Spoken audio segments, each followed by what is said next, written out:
أما بعد فأعوذ بالله من الشيطان الرجيم بسم الله الرحمن الرحيم قل يا عبادي الذين أسرفوا على أنفسهم لا تقنطوا من رحمة الله إن الله يغفر الذنوب جميعا إنه هو الغفور الرحيم صدق الله المولانا العظيم صدق رسوله النبي الكريم ونحن على ذلك لمن الشاهدين والشاكرين والحمد لله رب العالمين محمد حامد حمد خدا بس محمد حامد حمد خدا بس خدا مدى محمد مصطفى بس ز محزوري برا مجان عالم ترحم يا نبي الله ترحم آخر رحمة للعالمين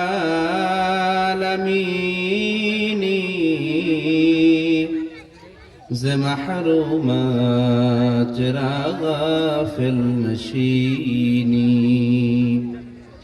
زكك ألا ليس يراب بالرخيص زكك ألا ليس يراب بالرخيص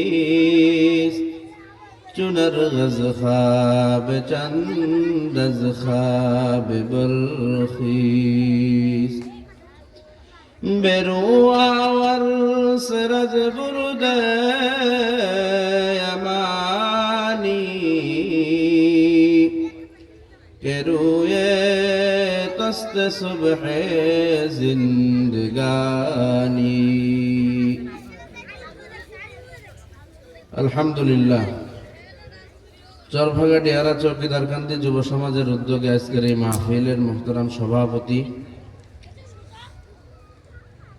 উপস্থিত আছেন অন্যান্য ওলামা একরাম আমার সামনে চাতক পাখির নাই চেয়ে আছেন এই এলাকার বিভিন্ন জায়গা থেকে আগত আল্লাহ তাআলার কবুলিয়াত বান্দা যাদেরকে আল্লাহ তাআলা এই জান্নাতের বাগিচায় কবুল করেছেন এমন কিছু বান্দা ইসলামের পিপাসায় পিপাসিত কোরআন হাদিসের পিপাসায় পিপাসিত এমন কিছু বান্দা আমার সামনে উপবিষ্ট পর্দার অন্তরালে আমার শ্রদ্ধেয় মা ও বোনেরা আমরা আল্লাহ পাক রব্বুল আলামিনের দরবারে শুকরিয়া আদায় করি যেই মহান রব্বুল আলামিন আমাদেরকে দয়া মায়া করে মেহেরবানি করে কবুল করে এত সুন্দর একটা মজলিসে আসার বসার কিছু কথা বলার এবং শোনার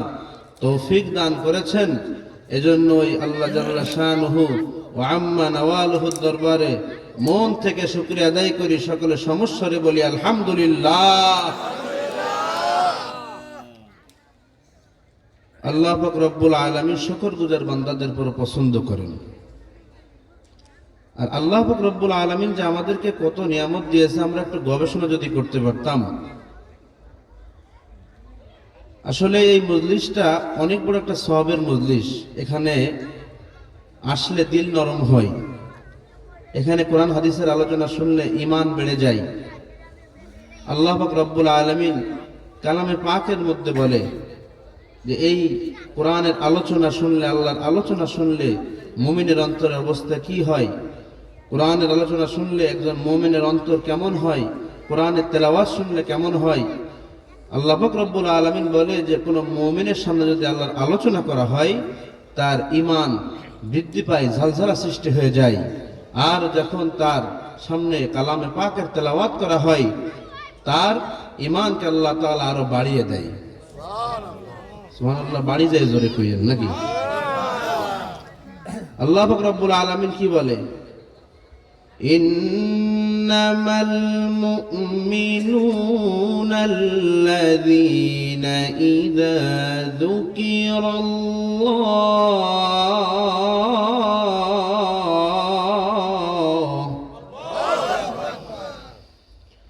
ইন্নামাল মুমিনুনাল্লাযীনা ইযা الله وجلت قلوبهم وإذا تليت عليهم آياته وإذا تليت عليهم آياته زادتهم ঈমানা। আল্লাহ পাক রব্বুল আলামিন বলে যে মুমিন সে যার সামনে আল্লাহ পাকের আলোচনা হইলে তার দিলের মধ্যে ঝালঝালা সৃষ্টি হয়, কম্পন সৃষ্টি হয়। আর তার সামনে যখন কালামে পাকের তেলাওয়াত করা হয়, তখন তার ঈমানকে আল্লাহ এমন ভাবে বৃদ্ধি করে দেন যে এই যে আমরা তেলাওয়াত শোনার কারণে অটোমেটিক আমাদের মধ্য থেকে আল্লাহু আকবারের আওয়াজ বের হয়ে আসে। এর দ্বারাই প্রমাণ পাই যে কোরআনের আওয়াজ শুনলে মুমিনের ঈমান বেড়ে যায়। সুবহানাল্লাহ। আল্লাহ পাক রব্বুল আলামিন কালামে পাকের মধ্যে ইরশাদ করেন, ওয়ালিমান খাফা মাকাম রাব্বিহি জান্নাতান। আবার অন্যত্র বলে, وأما من خاف مقام ربه ونهى النفس عن الهوى فإن الجنة هي المأوى। এই দোয়াতে যেটা বোঝা যায় যে আল্লাহ পাক রব্বুল আলামিন এটাই বুঝাইতে চাই যে কোন বান্দা বান্দি যদি আল্লাহ তাআলার ভয়ে গুনার কাজ পরিত্যাগ করতে পারে, এক আয়াত আল্লাহ পাক রব্বুল আলামিন বলে যে তাকে 2টা জান্নাত পুরস্কার দেওয়া হবে। ওয়ালিমান খাফা মাকাম রাব্বিহি জান্নাতান, 2টা জান্নাত পুরস্কার দেওয়া হবে। আবার আরেক আয়াতে পাওয়া যায় যে তাকে জান্নাতুল মাওয়া পুরস্কার দেওয়া হবে। তো আমরা এই মজলিসে যারা আসতে পারছি সবাই ভাগ্যবান, এটা নিশ্চিত করেই বলতে পারি। কারণ এই মজলিস কোরআনের আলোচনার মজলিস। আল্লাহ নবী হাদিসের মধ্যে বলে, তাদারুসুল ইলমি সাআতাম মিনাল লাইলি খায়রুম মিন ইহইয়াইহা, রাতে কিছু সময় ইলম চর্চা করা সারা রাত নফল ইবাদত হইতে উত্তম। তাহলে আমরা এই যে কোরআনের আলোচনা চর্চা করতেছি, তাহলে আমরা সওয়াবের ভাগীদার হচ্ছি না? অনেকেই কিন্তু এই সুযোগটা হাতছাড়া করতেছে। কিন্তু যদি শুনতো, বেশি না, এই স্টেজ থেকে 10 টাকা করে বিতরণ করা হচ্ছে জনপ্রতি, আসতো কি আসতো না? কিন্তু আল্লাহ নবী হাদিসে কি কয়, মাজলিসুল ফিকহি খায়রুম মিন ইবাদাতি 60 সানা। এই ইবাদতের এই ফিকহের মজলিসে, এই কোরআনের মজলিসে যদি বসা যায়, তাকে 60 সানা, তাকে কম পক্ষে 60,000 বছর নফল ইবাদত। আবার বলে কোন কোন রিওয়ায়াতে 90,000 বছর নফল ইবাদতের সব তার আমলনামায় লিখে দেওয়া হয়। তাহলে এই সুযোগ কি হাতছাড়া করা যায়? কিয়ামতের ময়দানে তো একটি নেকির জন্য আরেকজনের 5 ঘোরা লাগবে। এমন বড় একটা সুযোগ পেয়েও আমরা হাতছাড়া করতেছি। আমাদের মতো বোকা কি আর কেউ আছে? এক বাদশা, তার এক মৌলবী ছিল। প্রতিটা রাজদরবারে একজন ধর্মীয় নেতা থাকে। যদি মুসলমান হয় তার একজন মুসলমান নেতা থাকে, যদি হিন্দু হয় তারও একজন গুরু ঠাকুর থাকে। তো সে মুসলমান যেই ধর্মীয় নেতা ছিল, তাকে বলে কি, তোমার হাতে আমি একটা লাঠি দিলাম, এই লাঠি তাকেই দিবা যাকে তোমার বোকা মনে হবে। এখন দীর্ঘদিন যাওয়ার পরে ওই মৌলবী আবার ফিরে আসছে বাদশার দরবারে। বাদশা তখন অসুস্থ, মৃত্যু শয্যায় শায়িত। এমন সময় যখন বাদশার সামনে উপস্থিত হয়েছে, বাদশা টিটকারি করে বলে, যে হ্যাঁ মৌলবীদের তো আড়তলায় বুদ্ধি, মৌলবীকে কি বুদ্ধি আছে দেখছো, এতদিন তোমার আমি সুযোগ দিছি আর তুমি এই লাঠিটা কোনো বলদ দিতে পারলে না। হুজুর ডাক দিয়ে বলে, ও বাদশা নামদার, আমি তামাম দুনিয়া ঘুরে ঘুরে দেখছি, কিন্তু আমি সেরকম কোনো বলদ খুঁজে পাইলাম না, নির্বোধ খুঁজে পাইলাম না। কিন্তু আমি বহু চিন্তা ভাবনা করিয়া দেখছি যে এত বড় রাজত্বর আপনি রাজা, এত বড় রাজত্ব, এত মানুষ আপনাকে রাজা বলে মানে, আপনার কত ক্ষমতা, আপনার কত বাহাদুরি, আপনার কত শান শৌকত, কিন্তু না না না, আমি চিন্তা ভাবনা করিয়া দেখলাম যে আপনি মৃত্যু শয্যায় শায়িত, আপনি একটু পরে হয়তো ইন্তেকাল করতে পারেন, কিন্তু আপনি কিন্তু কিছুই সাথে করে নিয়ে যেতে পারতেছেন না।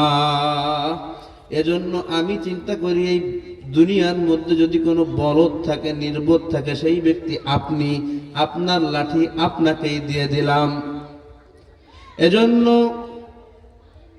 জন্ম যখন আমাদের হয়েছে মৃত্যু আমাদের হবে, জন্ম যখন হয়েছে মৃত্যু হব, যে যুবক তারও মৃত্যু হবে, যে ছোট তারও মৃত্যু হবে, যে মুরব্বী তারও মৃত্যু হবে। আমি বয়ান করতেছি, বয়ান সামনে আগাইতে পারবো কিনা তাও আমি জানি না, আমার ডাক এসে যেতে পারে, কিন্তু মৃত্যুর পরে যে আল্লাহর দরবারে দাঁড়ানো লাগবে, কি নিয়ে আল্লাহর দরবারে দাঁড়াবো সেই চিন্তা কি একবারও করতে পারছি? আল্লাহ পাক রব্বুল আলামিন বলে, قل يا عبادي الذين أسرفوا على أنفسهم لا تقنطوا من رحمة الله। আল্লাহ পাক রব্বুল আলামিন তিনার হাবিবকে ডাক দিয়ে বলে, ও আমার হাবিব, আপনি আপনার উম্মতদেরকে বলিয়া দেন, ইয়া ইবাদিয়াল্লাযীনা আসরাফু আলা আনফুসিহিম, তোমরা তোমাদের নফসের প্রতি কত ইসরাফ করেছো, কত জুলুম করেছো, কত নির্যাতন করেছো।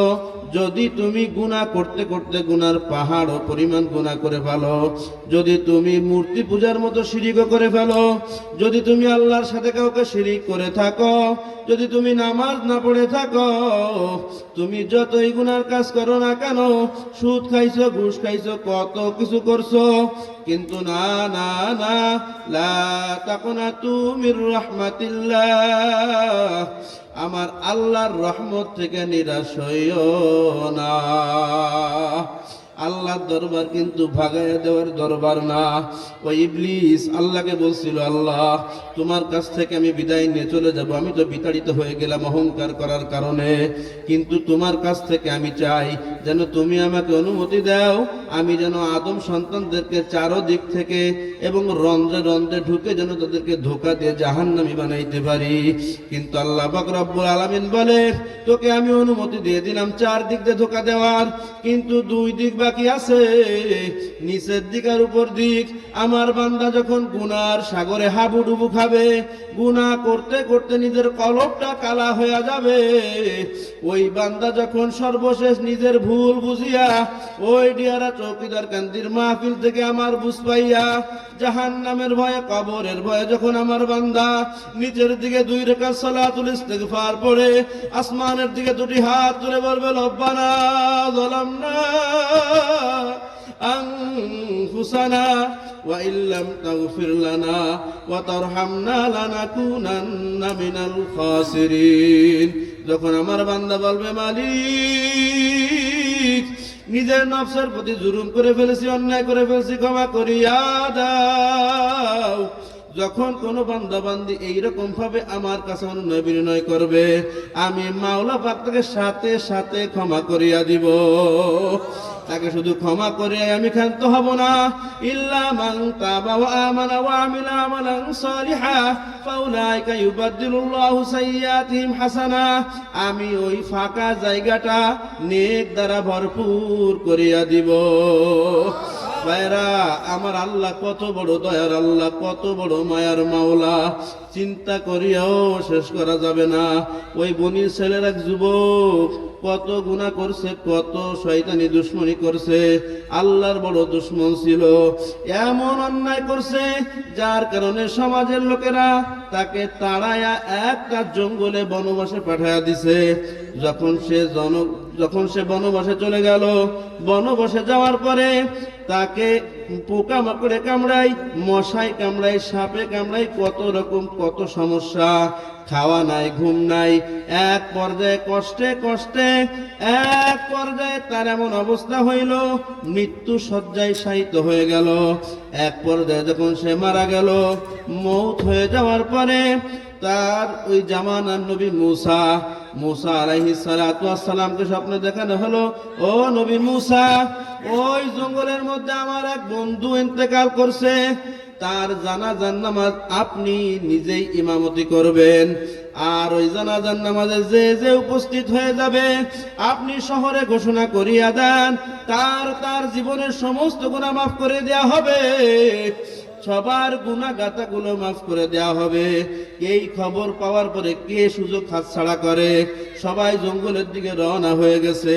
জঙ্গলের দিকে রওনা হওয়ার পরে যখন লাশটা দেখে যে এই তো সেই আল্লাহর দুশ্মন সেই যুবক। এই যুবককে দেখার পরে মুসা আলাইহিস সালাতু ওয়াস সালামকে বলে, ও জামানার নবী মুসা, আপনি কি বললেন? এ বলে আল্লাহর বড় বন্ধু, কিন্তু আমরা তো জানি আল্লাহর বড় দুশ্মন, তাকে তো আমরা সমাজ থেকে তাড়াইয়া দিছিলাম তোর অন্যায়ের কারণে।